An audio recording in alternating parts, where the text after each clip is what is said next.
All right, seventh graders, we're in DBQ Online Essay Builder. We're going to take a look at argument, part of our body paragraphs.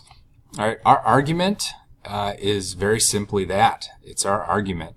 This is the area where we get to tie everything together. We take our reason, we take the evidence that we have that supports the reason, and then we tie it all together to make our argument.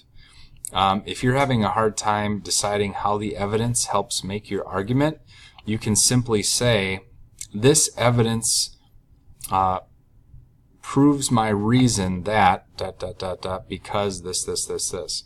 Not the best way to do it, but if you're struggling on how to transition into why your evidence is good, works well with your reason, that's an easy way to transition.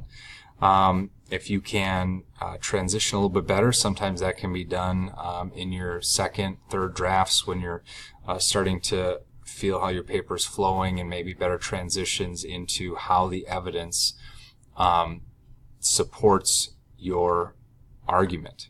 All right, and that's really what we're looking for there. So again, this is not a paragraph here. This is simply just an area where you can put notes as to what this evidence is meaning towards your argument and developing that very important piece of your paper.